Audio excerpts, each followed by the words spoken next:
involved in a club rowing team on campus.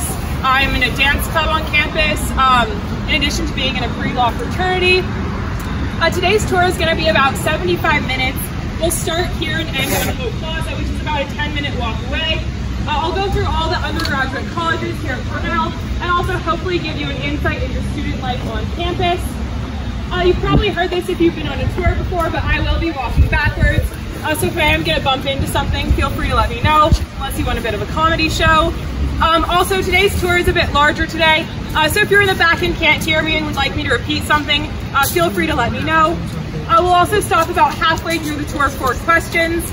So there'll be a designated question area, but you are free to ask questions throughout the tour as well. If we don't have any questions before we get started, we can get walking this way.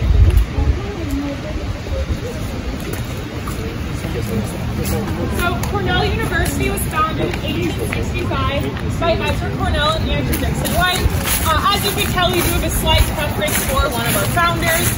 But the founding of Cornell does start a few years prior with the signing of the Morrill Land Grant Act. And this act gave plots of land to U.S. states to create colleges that were deemed necessary at the time. In the case of New York's plot of land, this is for our agricultural school, which we'll see later on the tour. The one issue with the land allotted is that it was in Wisconsin, so Ezra Cornell actually decided to sell that land and open Cornell on his personal farmland here in Ithaca, New York, which is why it is called Cornell University. In correspondences between Ezra Cornell and Andrew Dixon White, Ezra Cornell said he hoped to found an institution where any person can find instruction in any study, which we'll talk a bit more about after we cross the road.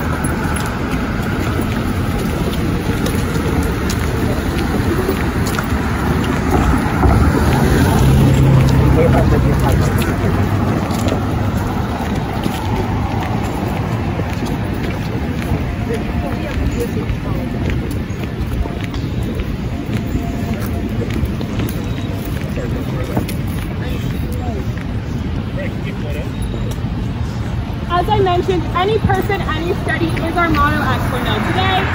Cornell is actually the only Ivy League school to have a motto in English, not in Latin. And that kind of is a nod to our aim of inclusivity at Cornell. One great example of the any person, any study mission can be seen across the street over there at 626 Thurston. 626 Thurston is a resource center open to all Cornell students, but also aimed to help our first-year students adjust to their time on campus with various resource centers for them.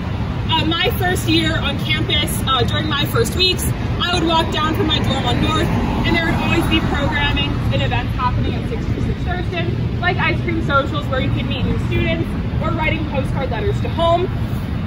In addition to meeting many people from different backgrounds, you can also live with them at Cornell in what are called program houses. So in addition to normal dormitory style living, we have program houses that are interest-based. One program house is across the street here, this castle-looking building. It's called Risley. It is our theater program house.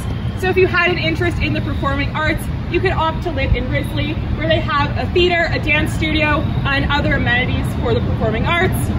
Additionally, we have program houses like Sham, which are for music interests, in addition to a wide variety of other offerings. Like I said, though, these program houses are optional. If you don't want to live in a program house, you would live as a first year up on North Campus, which is up there. We have a wide variety of different styles of residence halls, in addition to 3 dining halls, a mail room, a rec center, 2 gyms, a bowling alley, a pool, really anything you may need during your time on campus. So even if there was a blizzard on campus, you would have you could live just on North quite happily. That being said, we are about to cross the bridge and go to the academic part of campus. I'm not going to talk as we cross the bridge, but feel free to ask me any questions as we cross on over.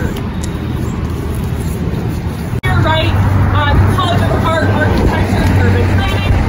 AIT is one of our smaller colleges on campus with about 550 students doing 3 majors and 2 minors. I don't know if anyone would like to get the 3 majors are in the College of Art, Architecture, and Urban Planning. Those are, of course, fine art, architecture, and urban planning. Redundant saying it over and over. The AIT is home to some fun traditions on campus, one of which is Dragon Day. So Dragon Day takes place with our architecture students. In the weeks leading up to spring break, these students will construct a massive dragon of about 80 feet long that will start here in the arts quad on campus and parade eventually to the engineering quad, where it will face off against a phoenix made by the engineering students. You may be wondering, do the architects win? Do the engineers win? And the truth is, it always goes to the architects. The engineers really don't know when the spades are right. This tradition used to end with the burning of the phoenix and the dragon on the arts quad. The Ithaca Fire Department was not too keen on this tradition, though, so now they just rip up the dragon and phoenix and take a piece home. In addition to that in AAP also has some really cool study abroad programs, one of which is called Cornell in Rome. This is where our architecture students will go to Rome with Cornell students and Cornell faculty. They'll take Cornell classes, but they just have the opportunity to study architecture in a very architecturally rich part of the world. If you don't want to go that far and don't want to go all the way to Rome, we have a similar program called Cornell in NYC, just a bit closer to campus on Ithaca.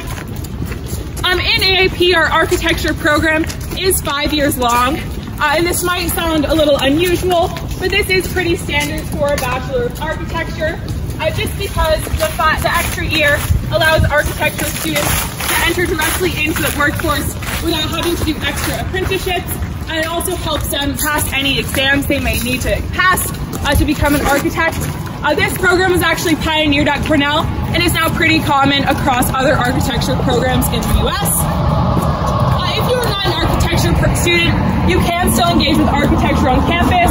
One example is the Johnson Museum of Art, peeking through the trees. It's our Cornell student building over there, and it is our art museum on campus. The Johnson Museum was actually designed by the same architect who designed the Blue Pyramids, so that is quite interesting feature of our campus. Additionally, where we are right now, the Arts Quad was home to Cornell's original buildings, which are these three buildings across the street called Old Stone Row. And Old Stone Row and this building we're coming up to right now, Goldman Smith Hall, is the origins of one of the oldest feuds on campus between our two founders, Ezra Cornell and Andrew Dixon White. To make a long story short, these two men had very different architectural preferences, and they could not decide how they wanted to build Cornell's campus. Ezra Cornell preferred the Second Empire architecture style of Old Stone Row, and A.D. White preferred the neoclassical Goldman Smith Hall. And so the story goes that when A.D. White was out of town, Ezra Cornell started building Old Stone Row without his permission, and vice versa. When Ezra Cornell was out of town, A.D. White built Goldman Smith Hall without his permission. And what's quite funny is outside of Goldman Smith Hall, there's a statue of A.D. White. Outside of Old Stone Row, there's a statue of Ezra Cornell. And so there are two ways to look at it. Either the men are guarding their preferred architectural styles, or they're doomed to look at the architectural style they hated for all of eternity. So as I mentioned, we are on the Arts Quad. This is home to the College of Arts and Sciences, my home college and the best college on campus. Not biased at all. We have about 4,600 students studying 41 majors and 70 minors. So in arts, you have a wide variety of courses you can study. All art students are encouraged to take a variety of classes through our distribution requirements in arts. These are 10 areas of study you have to take a class in order to graduate. But what's nice about our distribution requirements is there's not one specific class you have to take to fulfill the requirement, but more so a broad genre of course study. So if you're not really into math, you could take a class called the History of Mathematics to fulfill your math distribution requirement. I have a friend who was in that class last semester, and her table partner was actually a math major taking it to fulfill his history requirement. So don't be worried about fulfilling these distribution requirements. You do still have a lot of flexibility in what you would like to study. Additionally, in arts, we have 2 required classes that are required for all Cornell students, and those are your first year writing seminars.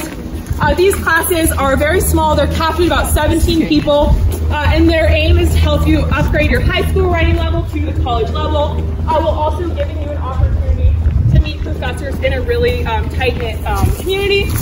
My first year writing seminar was on imperial politics in ancient Rome. It was a quite niche class, but it also helped me decide that I wanted to do a classics major.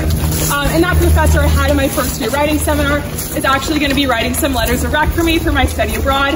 So I think that goes to show how great these programs are at integrating you into the Cornell community. Additionally, on the arts quad, we have the McGraw Clock Tower, a pretty prominent feature of Cornell's campus that was recently under renovation but is now open. The McGraw Clock Tower, about 3 times a day, the Chimes Masters will climb to the top and play concerts for students, which is really nice, especially when you're studying in libraries surrounding the clock tower. On a day like today, they might play Here Comes the Sun by the Beatles, take a job at the Ithaca Weather, and during finals week, they might play If I Only Had a Brain, which I've definitely repeated that to myself a few times during my time here. But the library system at Cornell is very vast. We have 18 libraries. 2 of our biggest ones are surrounding the clock tower. In addition to being home to a variety of books, there are also great resources at the libraries. You can rent cameras, computers, even sewing machines. We're going to come up here. I have a friend who rented a sewing machine to make her Halloween costume last year, which is quite fun if you're into that. One of my favorite libraries on campus is actually about 4 stories beneath us right now, and that is the Crockware Manuscript Collection. This library is home to some interesting items, like one of the only double-sided versions of the Gettysburg Address, some original copies of Charlotte's Web, in addition to a pair of Ezra Cornell's wedding socks. The reason why these socks are kept under lock and key underground is because they actually went to space with a Cornell alum. She wanted to take a piece of Cornell with her. At the time, his wedding socks were not super valuable, but since they've been up and down to space, they have become a bit more valuable, and that's why they're underground. I'd now like to take you through Goldwin Smith Hall, give you an example of an academic building on campus, and then we'll eventually reconvene up there to talk about safety and transportation. But feel free to poke your head in any classrooms, just get a sense of what the buildings are like inside.